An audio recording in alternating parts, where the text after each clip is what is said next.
Okay, so welcome to Creating Salads and Dressings at Home. Today's program is taught by Holly Miner, and she's our MSU Extension Agent in Bighorn County. And so take it away, Holly. All right, thank you, Caitlin, and hello, everybody.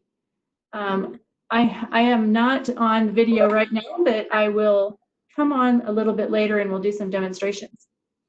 So have you ever sat down to dinner and wondered what those greens were that were in your salad? Or have you ever wanted to learn to make your own salad dressing and save some money? Well, then this presentation is just for you. Today, we are going to be talking about salads. We will discuss families of greens, leaf characteristics and taste, and look at a variety of topping suggestions, and we'll be preparing a Caesar salad and dressing and Grandma O's versatile dressing recipe. So let's start with types of greens. There are many types of greens that we can use for a base for your salad. The most well-known of greens is lettuce that is grown in all shapes and sizes, but generally falls into one of two categories, either a head lettuce or a loose leaf lettuce. Head lettuce grows in a tight ball, whereas loose leaf lettuce grows in looser bunches. It is also one of the most popular vegetables that we grow in our home gardens. Growing loose leaf lettuce allows you to grab just a few leaves as you need them so that the lettuce stays fresh longer.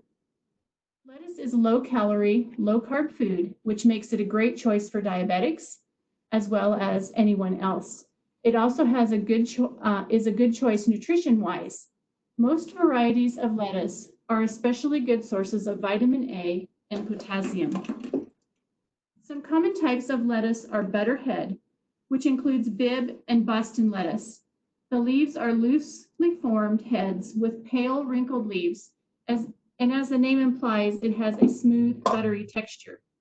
The taste is sweet and mild. Iceberg lettuce comes in a head with tender, crisp, and pale green leaves. The taste is mild and crunchy. Lettuce leaves are either red-tipped or dark green, ruffled and tender. The taste is mild. Romaine heart leaves are green with a crunchy center vein and are usually pretty long. The taste is bitter but succulent. This lettuce is used in Caesar salad, and we'll be using it later in our presentation. In the chicory family, it's very closely related to lettuce, but chicory tends to have a more bitter taste in comparison to lettuce. Chicories can be confusing, as oftentimes each type of green is actually a different part of the plant or parts of the plant at various stages of growth. No matter what they're called, their bold flavors and robust composition mean chicory greens pair well with more assertive flavors. Think of pungent cheeses, nuts, and pickled vegetables when you have chicory greens. Frisee is a pale green-leafed lettuce that is feathery in appearance. It has a bitter taste, which makes it popular addition to salads. And this green can also be made ahead of time, a few hours, as it keeps surprisingly well in the refrigerator. Radicchio leaves are crisp, dark red and white with a bitter and peppery taste. The Brassica family encompasses a wide variety of subspecies that include vegetables like cauliflower and cabbage. Brassicas are in the mustard family and can be referred to as cruciferous vegetables. In general, veggies in this category are particularly nutrient-rich. They contain phytonutrients which may ward off cancer and other diseases. Here are a few favorites. Arugula, which is also known as rocket, has a dark green and tender leaf. The taste is bitter and peppery with a slight mustard taste. Kale has a broad ruffled leaf ranging from deep green to a bluish purple. Dried kale has been very popular in recent years. The taste is mild with cabbage undertones. Some other varieties of greens may not belong to a more common family, but they make delicious salad greens. Mesclun, which is a term that comes from the French word for a mix of tender young salad greens. You can buy this pre-mixed in bags, or you can make your own blend. The leaves are varied and could include arugula, frisee, radicchio, dandelion greens, fresh herbs, and some other salad greens. Depending on the greens included, the taste could be bitter or peppery. This mix blends well with a milder lettuce or spinach for a great tasting tossed salad. Spinach has tender dark green, sometimes wrinkled and sometimes smooth leaves, and the taste is slightly bitter and somewhat hearty. Cabbage can come in red or green colored heads. The red heads are sometimes known as purple cabbage. The leaves are crisp and crunchy with a bitter and sharp taste. Dandelion greens are tender, flat, and have jagged edges and are bitter to the taste. Young dandelion leaves may be used as salads, but the larger ones taste best after they've been cooked. So now that we understand some of the different greens we may select, let's look at some topping options. When selecting our toppings, keep in mind the My Plate model. We should include things like fruits, vegetables, grains, protein, and dairy products. And you can see on the screen right now, Caitlin has pulled up the My Plate model, which is found on USDA.gov. And that's a great resource to have. As we move along, let's talk about each one of these items. So again, we have in the My Plate, we want to have fruits, vegetables, protein, grains, and dairy. And salads can also have all of these products. Fruit could be fresh, like strawberries, grapes, cherries, mandarin oranges, blackberries, blueberries, coconuts, and apples. Or we could have dried fruits, such as cranberries, raisins, or cherries. We want to be sure when we're using fruits that we use a variety of colors. When we talk about vegetables, we could add tomatoes, peppers, onions, celery, carrots, radishes, cucumbers, avocados, peas, beans, and corn, and more. There's such a variety of vegetables that we could add to our salads. And we want to select a variety and have a lot of different color. They're great ways to add color to our salads. Grains could be croutons or tortilla chips, or you might want to try some other options, such as couscous, barley, wheat berries, millet, just to name a few.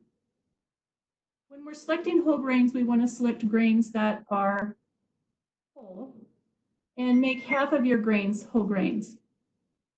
In the protein area, you could add things like nuts, eggs, beans, or we could actually add meats such as chicken, pulled pork, beef. You could also add things like cottage cheese. And when we're selecting proteins, we want to select lean. Dairy, we can use a variety of cheese, cheddar, mozzarella, ricotta, or even cottage cheese. When we look at dairy products, we want to choose low fat or fat products whenever possible. All right, so now we're getting to the fun part of our presentation. So let's make a quick and easy Caesar salad dressing. When we begin to make foods, one of the things we want to always remember is to have some food safety. And we want to wash our hands, use a clean and sanitized cutting board and knife. We want to wash the greens before we cut them. Hey, Holly, show us the salad. All right, so here's this. So what we're going to do first is we want to make sure that we've washed our hands and everything like we talked about. I'm going to cut the leaf down through the vein, and that just makes it so that when you slice it this way, the pieces are not so big. So you want to have small pieces that fit in your mouth easily. So that's how we're going to do that. When we get that lettuce all sliced up, the flexible cutting board allows us to put it in the bowl very easily. So here we have our salad all cut, our lettuce green. This is the romaine, all cut and ready to go. So now we are actually going to make the dressing.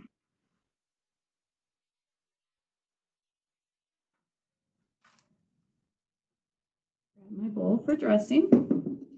So we have the 1/2, grab my recipe since we don't have the PowerPoint on, 1/2 cup of plain fat-free yogurt. And I have this wonderful little measuring cup that makes it really easy to get that out. The 1/4 cup of light mayonnaise. And again, when we use products such as this, we want to try to use low fat or fat free. So this is our mayonnaise. And I had said earlier I was going to use dried parsley. So this is the dried parsley. So sprinkle that in. The 1 tablespoon of lemon juice. I'm going to add that in.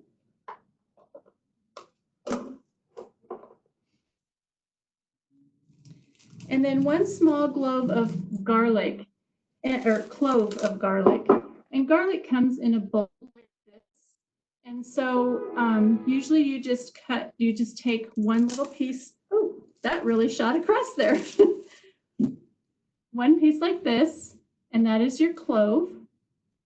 And I diced that, so it is all diced up. Caitlin, can you still hear me? I sure can. Okay, great. I just wanted to make sure. All right, and then we're going to add 1/4 teaspoon of salt. And, you know, I'm going to talk about Grandma O's recipe in a little bit. And Grandma O just kind of, you know, a pinch of this, a pinch of that. And so that's how we did the salt. 1/4 cup of Parmesan cheese. And this is shaved Parmesan cheese. You could also use shredded. So we're going to add that in there.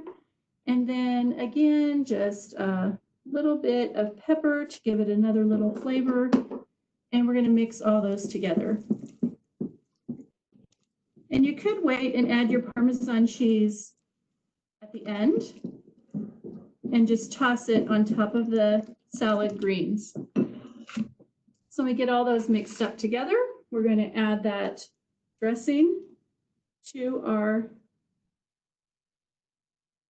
Caesar salad and just toss that together.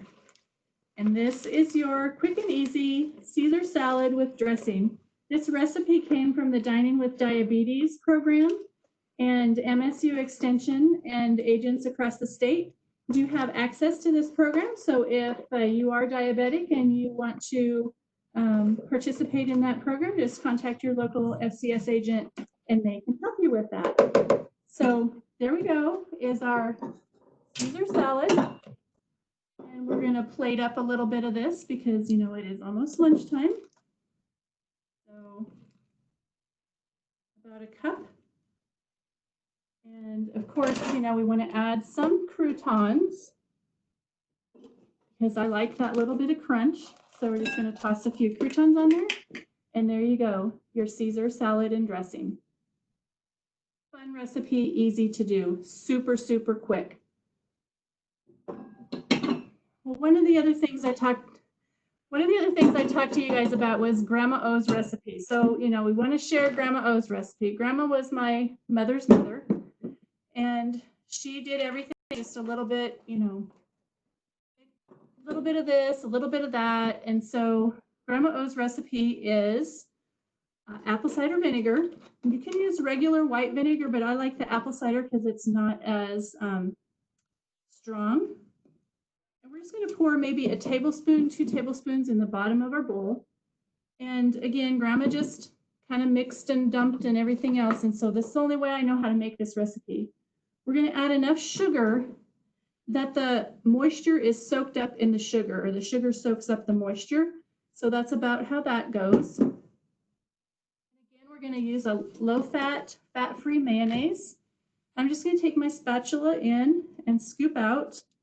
So about a cup of mayonnaise, and we're going to put that together, and I'm actually going to use a whisk because we want to make sure that this is nice and smooth.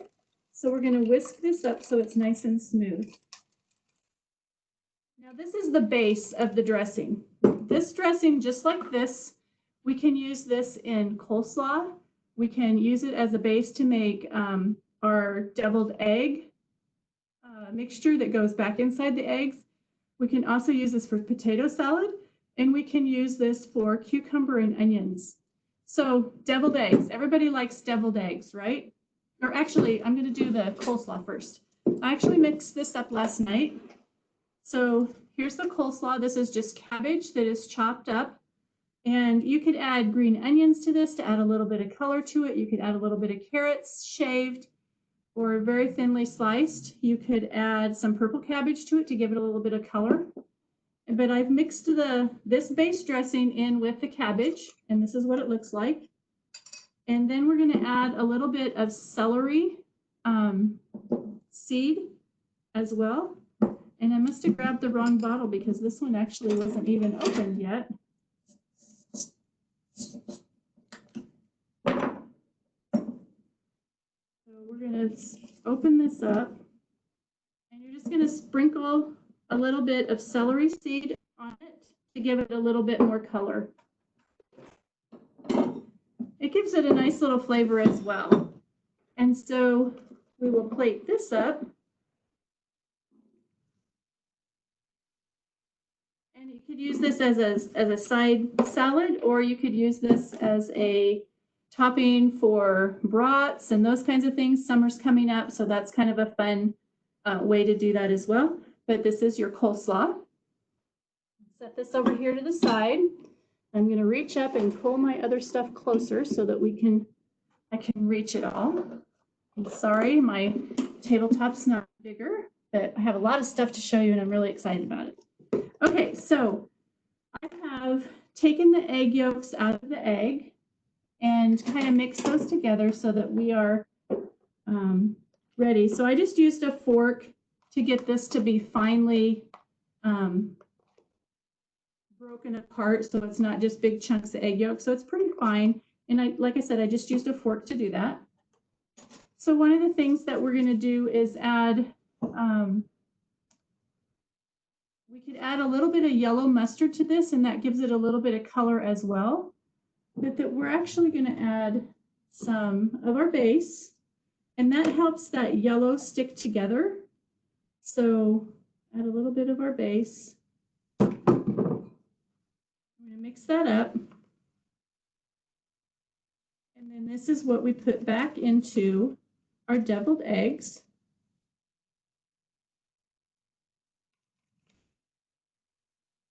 When it gets to be a nice consistency and it's all kind of put back together, then you grab your deviled eggs, your other part, your whites that you've cut apart and have sliced so they're all ready to go. And we are just going to fill these eggs with this mixture. Can you still hear me, Caitlin? Yes, I can. Okay, good. Just making sure. I don't want to be doing this to an empty audience. So, all right. So there we have deviled eggs. You could also add a little bit of paprika to these to give them a little bit of color on the top. So deviled eggs with Grandma's recipe. All right, moving along to our next thing, we have potato salad. So I have boiled my potatoes. I've cut up my eggs. I've chopped my eggs, and when I boiled the potatoes, and I cut them this size before I boiled them, so I didn't have to cut them when they were hot. And this is a much easier way to do it, and it's very quick. So I'm going to add my eggs to my potatoes. And then we are going to, I'm going to actually use the rest of my deviled egg mixture and add this to the rest of the base. And so one other thing we want to do with this base now is we want to add, because we're doing deviled eggs, we want to add a little bit of pickle relish to it. So I have some home canned pickle relish. And I'm just going to add a little bit of that pickle relish to this base that we have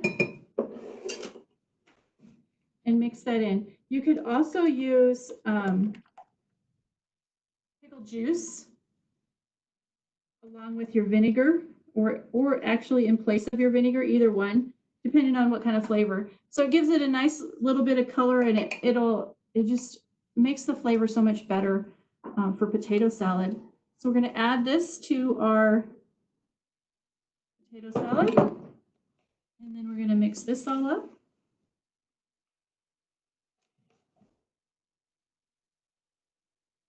And I just want to try to get that dressing to coat everything.